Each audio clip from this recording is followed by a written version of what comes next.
One day in 2004, a young man was watching the news when a story about this savage murder case came on the TV. And at first, the young man really wasn't paying that much attention.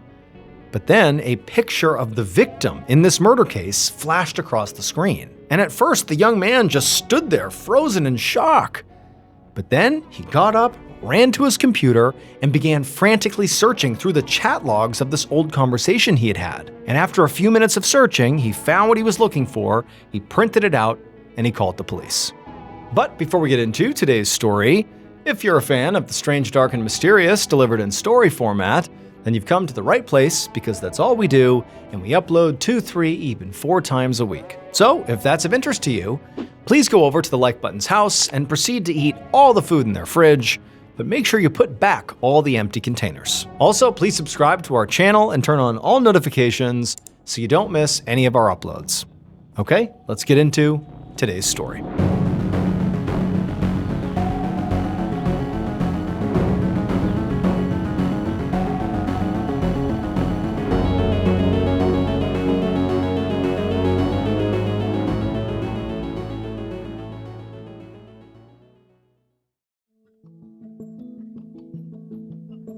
On the evening of June 3rd, 2004, a 23-year-old college junior named Jesse Valencia walked into a restaurant in Columbia, Missouri.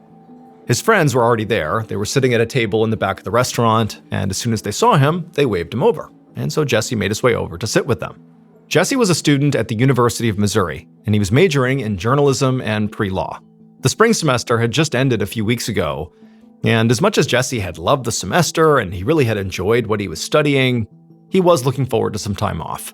He wanted to see his friends and go to some good parties. Jesse had always been a very outgoing person with a very active social life, but sometimes that characteristic sort of got him in trouble. In fact, just a couple of weeks ago, he'd had to go to court over a charge of obstructing a government operation, which he'd picked up 2 months earlier when he refused to leave a house party that the cops were breaking up. And as soon as he sat down at the table with his friends, one of them immediately asked him, like, hey, how'd that court hearing go? And Jesse had said, it didn't go too well. He thought the whole thing was kind of ridiculous, and he had hoped the charge would have been dropped already. But when he had gone to the courtroom, he found out the charge had actually been upgraded. The prosecutor had changed it to obstructing a government operation by physical interference, which was worse. But Jesse said, he still wasn't that worried about it. He said he had pleaded not guilty, and his plan was to fight this thing to the very end, even if it took all summer. However, the reality was this charge was actually the least of Jesse's problems. He had much bigger things weighing on his mind that summer. His longtime boyfriend, Jack Barry, had broken up with him recently, and he was having a very hard time coping with that. Jack had wanted to stay friends, but the reality was, even though, the intention was good, it just made things harder for Jesse, because it meant that Jesse and Jack were still spending quite a bit of time together and still talking and socializing.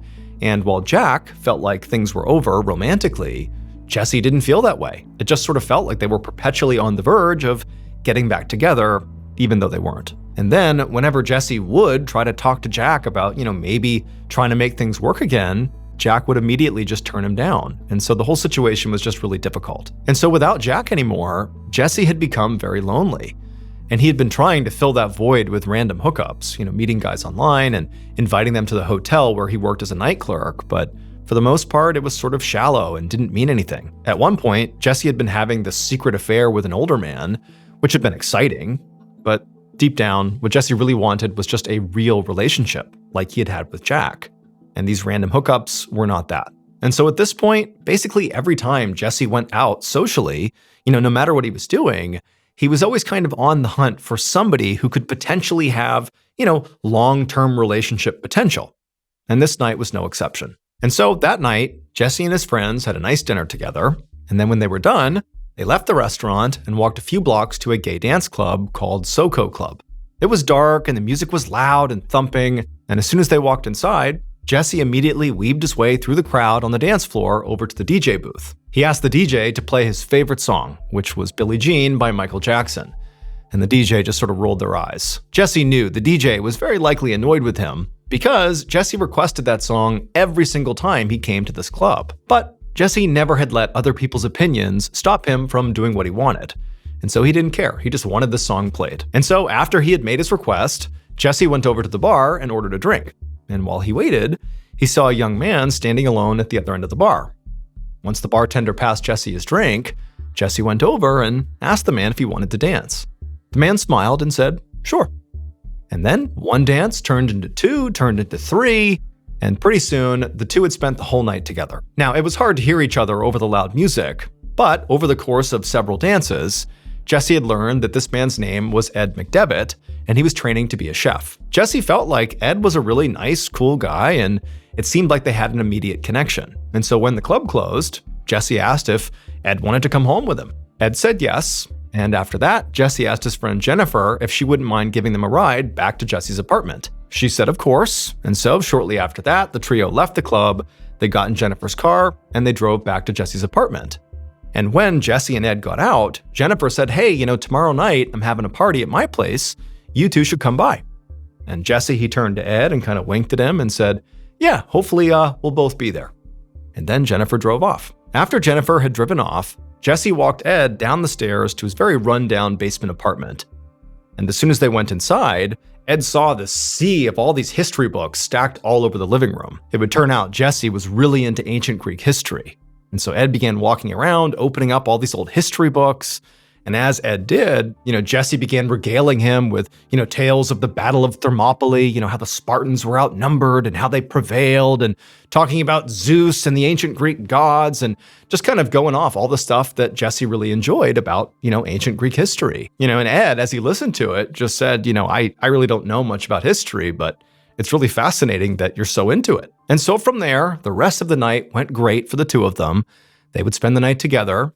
And then at 10 a.m. the next morning, as Ed was getting ready to leave, they made plans to meet up again at Jennifer's party that night. Before Ed left, he wrote his phone number down on a scrap piece of paper and gave it to Jesse.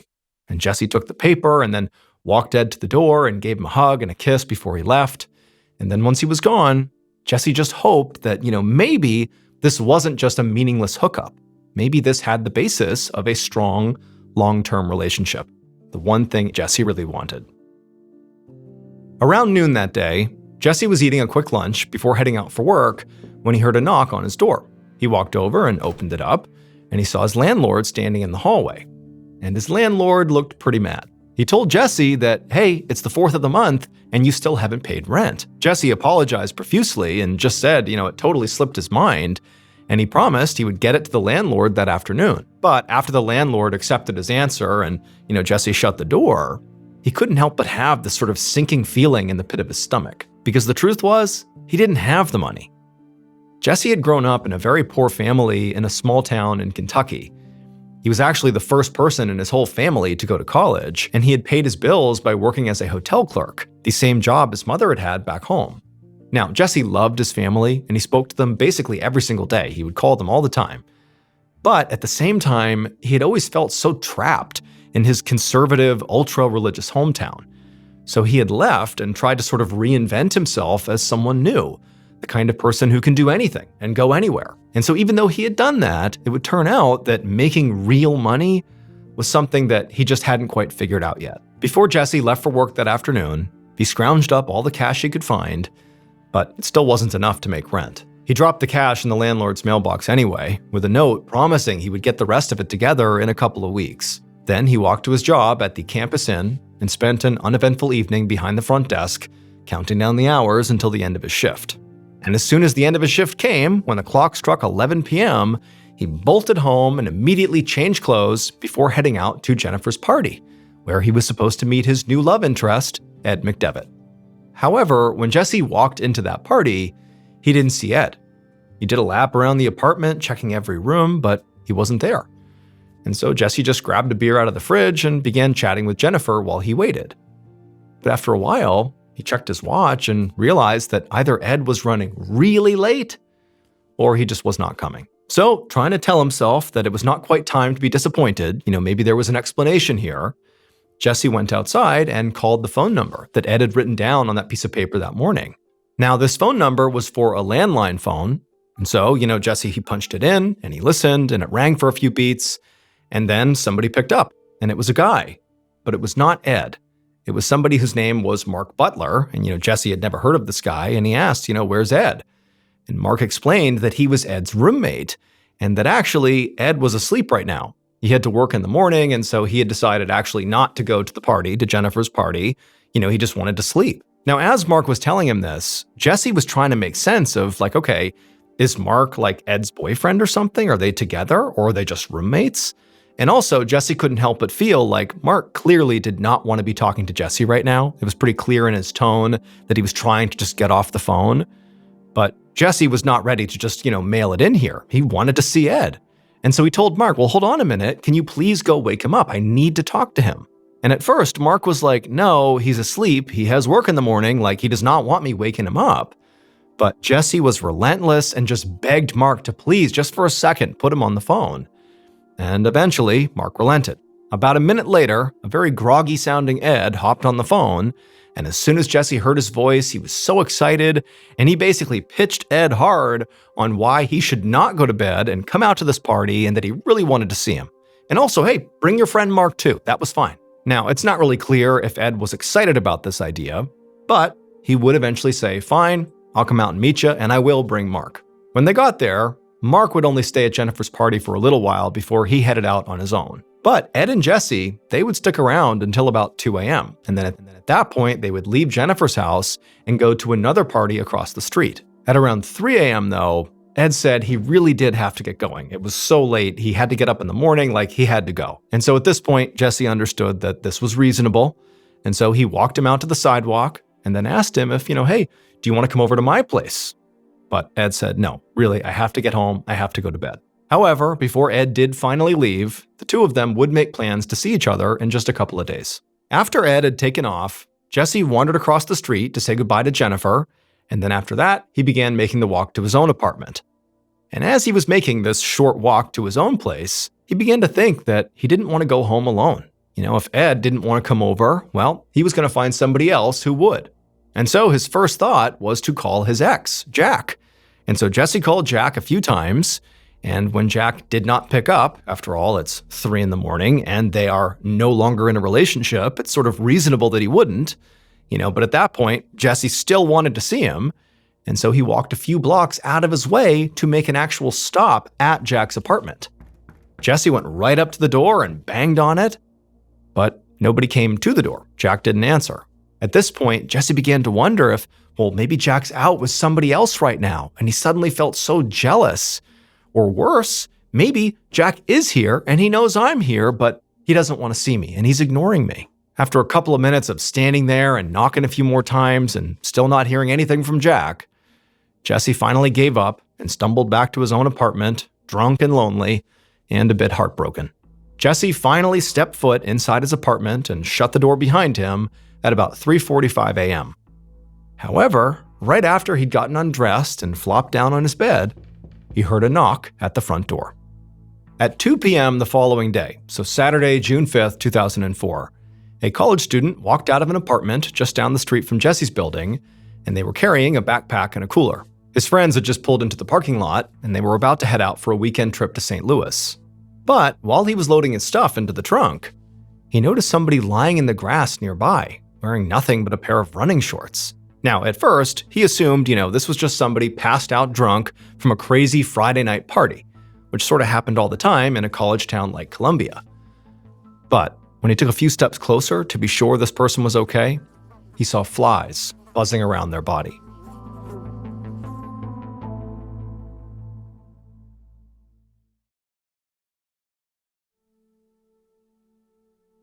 About 30 minutes later, Columbia police detective John Short felt his pager go off. He unclipped it from his belt loop, and he saw there was a message from his boss's phone number that just read 911. Detective Short called his boss right away, and he was given the address for a crime scene just off the University of Missouri campus. Short drove there, parked his car on the curb, and then walked over to the yellow tape that was keeping crowds of worried neighbors away from this crime scene. Another detective, Tim Geiger, waved to Short and led him over to the patch of grass where the victim was lying. It was a young man sprawled out on his back, and he was wearing a pair of light blue running shorts with no shoes, no socks, and no shirt. And across his throat was this very deep gash. The medical examiner was already there, and she was crouched down next to the body.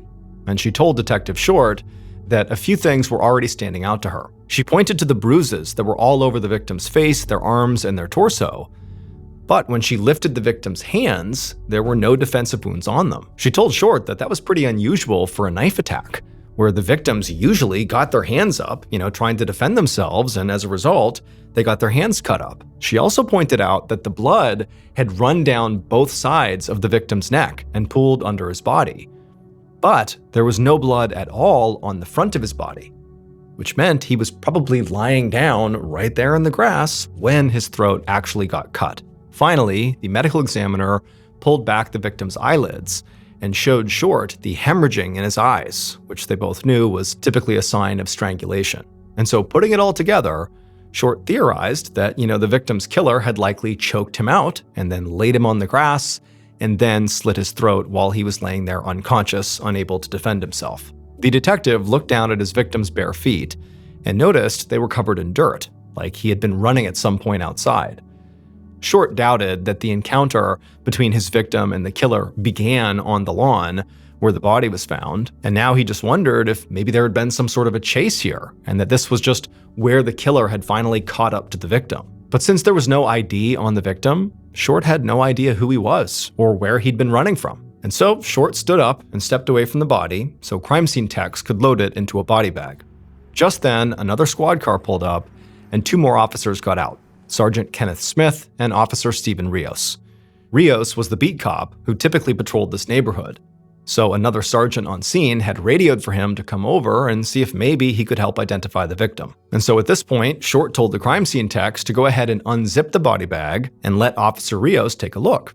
And Rios came over and he looked inside, and after a second, he said that he did recognize this young man. He said it was a college kid that he'd actually arrested at a house party just a couple of months ago. He said his name was Jesse Valencia.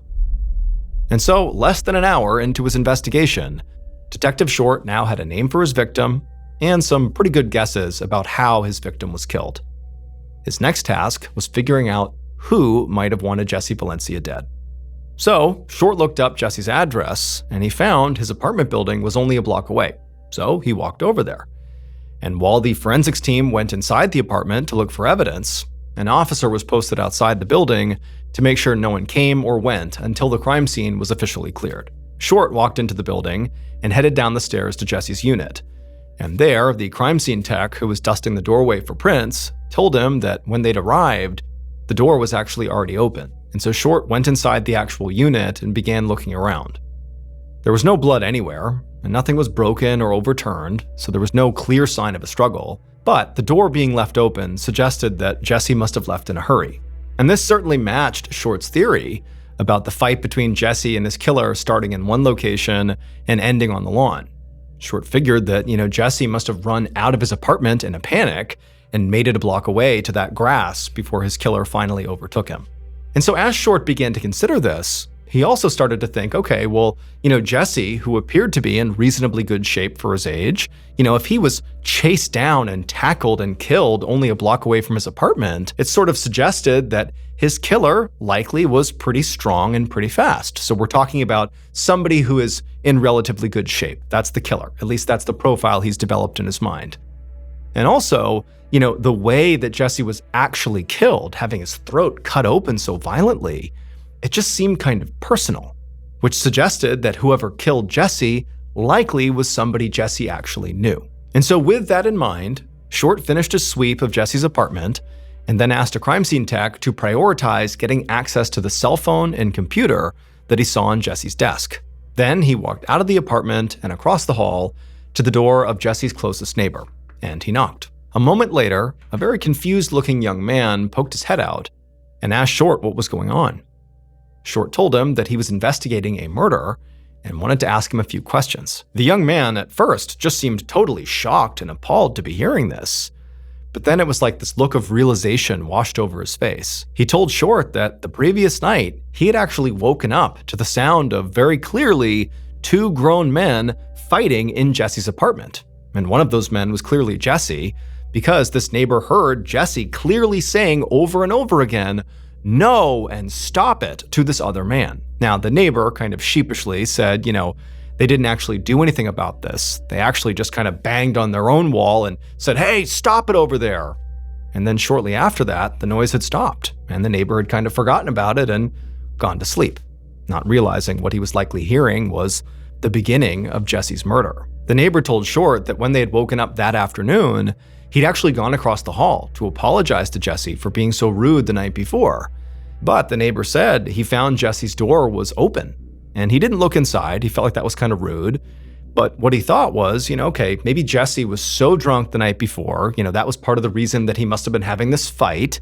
And so perhaps he was so drunk, he just forgot to close the door. The neighbor said he did try knocking on the opened door a couple of times, but Jesse never came to the door, and so the neighbor just kind of left it at that and went about their business. And so after hearing this, Detective Short asked this neighbor if he had any idea who the other man was that Jesse was fighting with. But the neighbor said he didn't. Jesse, for the most part, kept to himself, and really the neighbor didn't know Jesse well at all, so he did not know who this other person was. After that, Short thanked the neighbor for the information, then he turned around and headed back inside of Jesse's apartment. And so at this point, Short was convinced that, based on the neighbor's testimony, that whatever fight led to Jesse's death likely did begin in Jesse's apartment. And so now, Short just had to figure out who were the people that could have potentially been inside of Jesse's apartment late at night like that. Was this somebody who was a friend, a love interest? Was Jesse trying to kick them out and it spurned a fight? Like, he didn't know, but who were the people in Jesse's life that could have been there late at night? That's what he had to figure out. And luckily, at that very moment, one of the crime scene techs had Jesse's cell phone and he was holding it in the air like he had found something. Now, they wouldn't be able to do a full phone dump until they got it back to the station, and they hadn't even touched the laptop yet. But they had gotten access to Jesse's call logs, and the tech told Short that there was something in there that he definitely wanted to see. Because the last time Jesse used his cell phone, according to this log, it was to call somebody named Jack Barry 7 times between 3 and 3:18 that morning.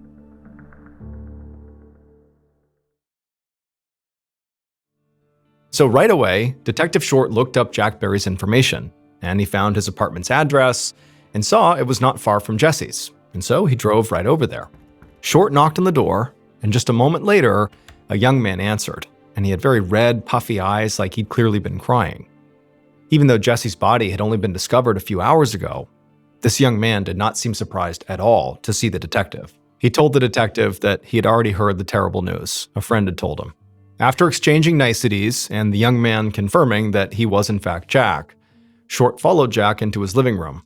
And as they sat down, Short asked Jack about all those 3 a.m. phone calls from Jesse. Jack looked like he was really struggling to hold it together as he told the detective that Jesse was his ex-boyfriend and Jesse had kept badgering him, Jack, for them to get back together, and Jack didn't want to. And so those phone calls were very likely a product of more badgering from Jack. Jack said the night before, he had been woken up by his phone ringing over and over and over again, and before he could even look at the caller ID, he heard a knock at his front door. And he saw it was the middle of the night, and then he leaned over and saw the caller was Jesse, and he sort of figured that, okay, he's calling me, it's very likely him at the front door, I don't want to see him right now, and so Jack just decided he would ignore Jesse and hope he went away.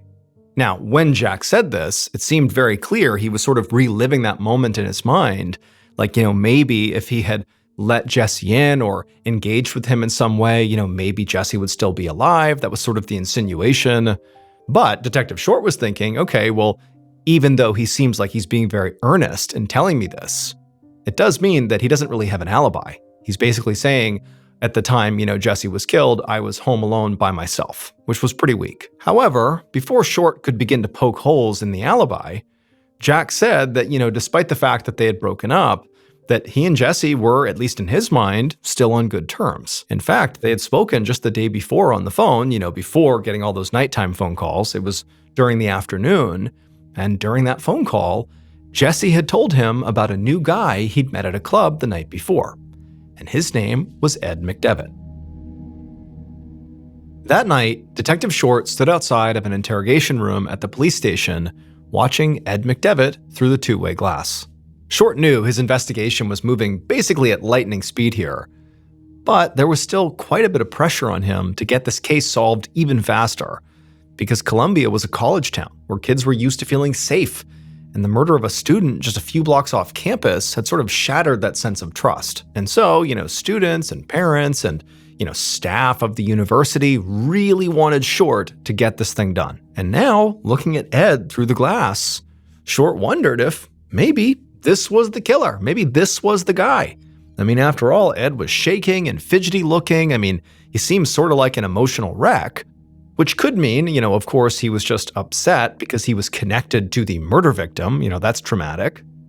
Or it could mean he's hiding something, and now he's about to be interrogated by the police, something that would certainly cause a big emotional reaction. Eventually, Short went inside and sat down across the table, and he asked Ed to explain exactly what he had done the night before. And Ed, in a very nervous, shaky voice, told the detective that he and his roommate, a guy named Mark Butler, had met Jesse at a party a little after 11 p.m.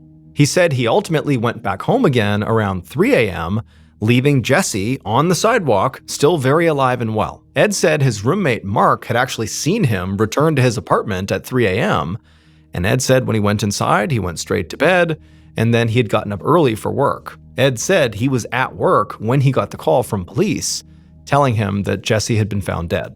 Detective Short listened to Ed's story and asked a few follow-up questions, and then also took a DNA sample from Ed. And then after that, he told Ed that he was also going to get a warrant to search Ed's home. Ed was already such a wreck that, when Short told him about this, search of his home, Ed didn't even really react. However, when Short left the interview room, despite feeling pretty confident that Ed could absolutely be a suspect, he also went and, followed procedure and looked up Ed's roommate, Mark Butler. And he discovered in the police department system that there was Mark Butler, and sure enough, he had a criminal record.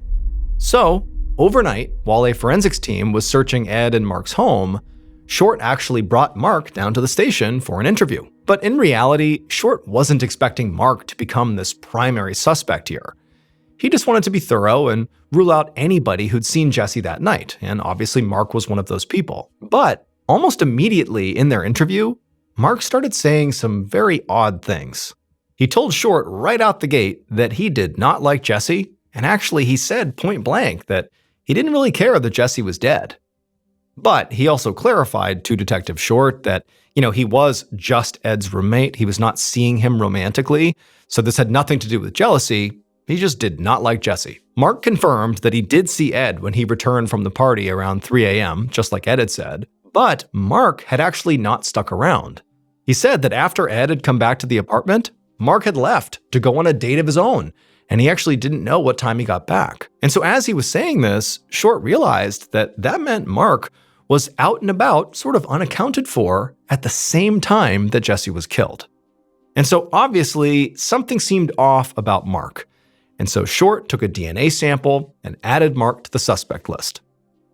The next morning, Sunday, June 6th, after catching a few hours of sleep, Detective Short gathered his team for a meeting. The mood was tense. Everybody was exhausted and very much on edge from spending nearly 24 hours straight working on this case. But when they went around the room and talked about the flood of leads they'd all followed up on yesterday, it didn't actually seem like they had much to show for it. There were now several suspects in play, but none of them seemed to have a good reason to want to kill Jesse Valencia. Jesse apparently had been hounding his ex-boyfriend Jack about trying to get back together, which Jack did not want, and the multiple late-night phone calls and the knocking on the door unannounced, it just seemed like harassment. So it was possible that maybe Jack had gone over to confront Jesse and things got out of hand. But Jack had told Detective Short that he and Jesse had remained friends after the breakup, and some of the other detectives said that Jesse's friends had said the same thing. The two had remained friends. So it seemed pretty unlikely that things between them would have escalated so much that, somebody got killed. Then there was Ed McDevitt, Jesse's new lover, who had seemed pretty nervous during his interrogation. One of the detectives told Short that while searching Ed's house, they'd found a bag full of chef's knives, and some of them were large and sharp enough that they could easily have been the murder weapon. But Ed worked in a restaurant and was training to be a chef, so owning kitchen knives was hardly a smoking gun. And then as for Ed's roommate, Mark Butler, he did have a criminal past and openly said he did not like Jesse and didn't care that he died. But they'd only met one time, and very likely they would never have seen each other again. So it seemed very unlikely that he would go through the trouble of following Jesse home and killing him. Like, to what end? And so Detective Short was getting really frustrated. He just couldn't make sense of any of these suspects. It was like something was missing here. And so he turned to two of his detectives, Jeff Westbrook and Barbara Cook, and told them to go to some local bars that Jesse frequented and just sort of ask around about Jesse, in case there were other leads that they had not uncovered yet. However, right after Detective Short walked out of that meeting that morning, another detective ran up to him and pulled him into a quiet corner and told him a tip had just come in. And it was so sensitive that they were going to have to keep it under wraps, even amongst the investigators. The detective told Short that a friend of Jesse's who lived in St. Louis had called the tip in through Crime Stoppers. He said that he and Jesse chatted online all the time, and that Jesse at one point had told him about a secret affair he was having with an older man. And this older man was actually an officer in the Columbia Police Department.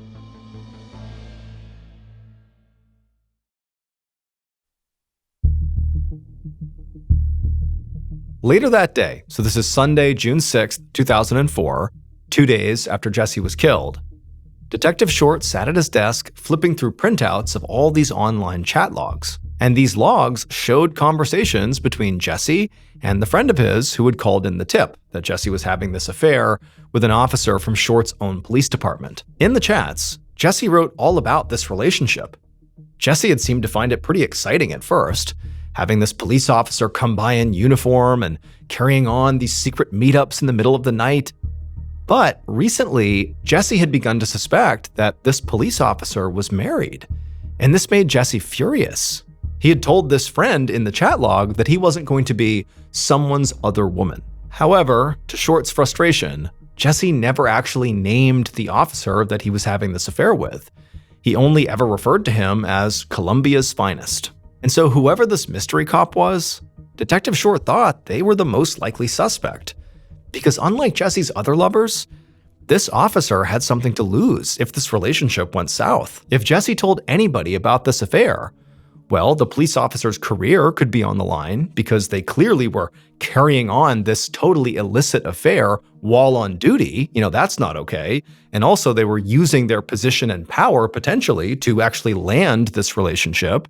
And then also on top of that, the police officer's marriage would likely be destroyed. But Short also knew that he had to move very carefully here, because now he was investigating his own department, which meant that the killer could literally be in the room with him at any time. And so as he walked through the office to refill his coffee, Short found himself scanning the face of every officer he passed, and he realized there wasn't a single person here he could actually trust.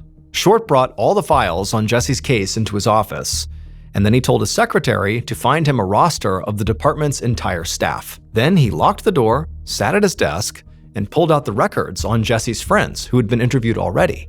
And he went down the list himself, calling each and every one of them to dig for more information. Quite a few of them said that Jesse had told them about this cop he was sleeping with, and one of them remembered Jesse referring to this officer as just Anderson. And so when Short's secretary came back with the staff roster, Short began looking through it, and he discovered out of the 200 plus officers in the entire department, there were only 2 officers that had the name Anderson: Brad Anderson and Ted Anderson. And so the next step was trying to figure out if either of them had a connection to Jesse Valencia. And so Short pulled out the records from Jesse's arrest at the house party back in April.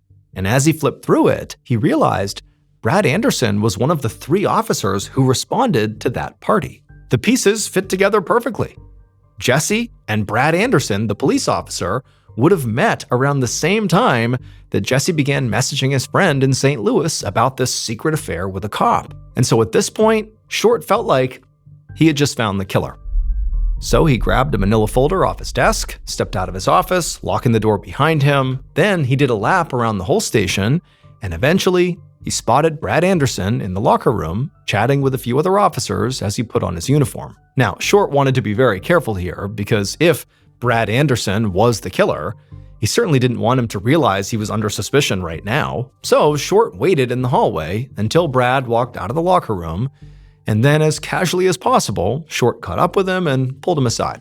Short opened up the manila folder he had brought with him and showed Brad a photo of Jesse Valencia, asking if he recognized him. And Brad squinted at the photo for a second, and then after thinking, he said, "Yeah, that's the kid I arrested at a party a few months ago." Short asked Brad if he had seen Jesse at all since the arrest. And Brad nodded and said, yeah. He said that about a month ago, Jesse had called in a noise complaint, and Brad had been the one sent out to check on it. But by the time Brad got there, the noise had stopped, so he was only there for a couple of minutes before leaving. And that was it. To Short, nothing about Brad's demeanor seemed nervous or suspicious. In fact, it really seemed like he didn't have any clue why the detective was asking him about Jesse Valencia. So if he was the killer, it seemed like he was going to be very hard to crack. Short was about to let Brad go and just wait to talk to him once he had more evidence, but just then, Brad's partner, Officer Rios, walked by. And when he walked by, he looked over and he saw the manila folder with Jesse Valencia's photo inside of it that Short was showing Brad Anderson. And Rios, without even thinking, made this comment under his breath that was clearly directed at his partner. It was like this really in bad taste comment where he was like, "Oh, looks like your gay lover's dead." When Short heard this, he practically sprinted back to his office. Brad Anderson sort of shrugged off the comment made by Rios about, Jesse being his gay lover, but Short felt like what Rios said was a pretty big deal, because even though, again, it was terrible in bad taste humor, that's a terrible thing to say, but maybe there's truth there. Maybe Rios knows that Brad Anderson was seeing Jesse Valencia. Maybe they really were in a relationship. Now, in the moment, Short did not, aggressively follow up on that comment and demand to know if Brad had actually been in a relationship with Jesse before he died. Instead, all three of them just kind of went their separate ways, and Short, hustled back to his office. And when he was in his office, right as he sat down, there was a knock on the door. And when the door opened, it was Short's secretary. And she told him there was someone who had been waiting to see him. And then she let in this very nervous-looking young man who introduced himself as Jesse's friend. And he said his name was Andy Schermerhorn. Andy sat down and told Short that just a few weeks earlier, he and Jesse had gone out together and then gone back to Jesse's apartment. But around 3 a.m., they were interrupted by a knock on the door. Jesse went to answer it, and a uniformed police officer walked in, shining a flashlight. And to Andy's surprise, Jesse led this officer right into the bedroom, and he joined them for a threesome. And then after they were done, the cop told Andy, "You better keep this a secret." Detective Short couldn't believe it. The final piece of evidence he needed had just fallen into his lap. Andy said he did not know the officer's name. So Detective Short got out a department yearbook and told him to flip through it to see if maybe the guy he saw that night was in there. But Andy just held up his hand and said he didn't need to do that. And Detective Short was like, "Well, what do you mean? Why can't you do that?" And Andy said, "Well, because when I came in here, the guy I met, he was out in the hall." Based on the investigation that would follow this revelation, the following is what happened to Jesse Valencia in the early morning of June 5th, 2004. Around 3 a.m., right around the time that Jesse was leaving his friend Jennifer's party, Jesse's killer was drinking beers with a few friends after work. And then, just before dawn, the killer wrapped up, got in their car to drive home. But as they were driving, they decided to make a stop along the way, at Jesse's apartment.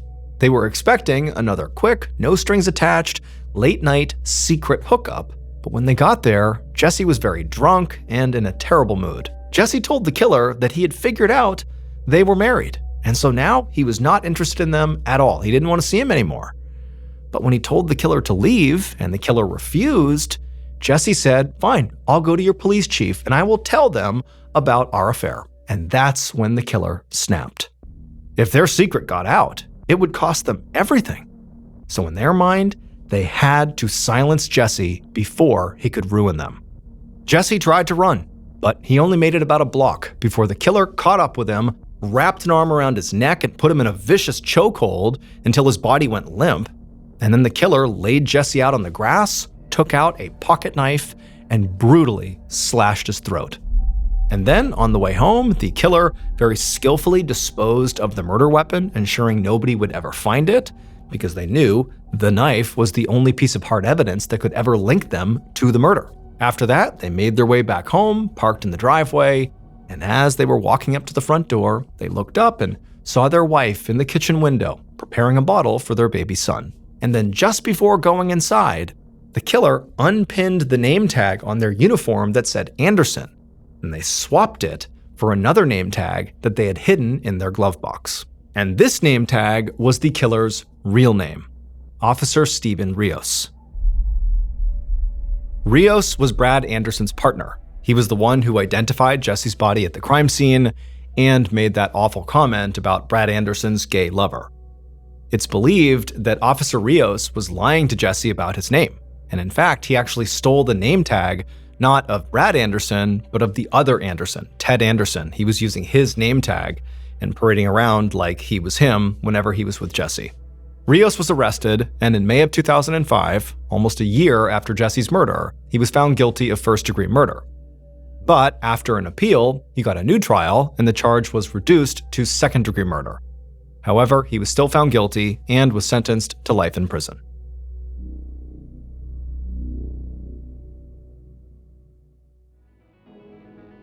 Thank you so much for watching. Let me know what you thought of today's episode in the comments. And remember, we have a whole playlist of true crime episodes ready for you to binge right now. So click here and give them a watch. All right, until next time, see ya.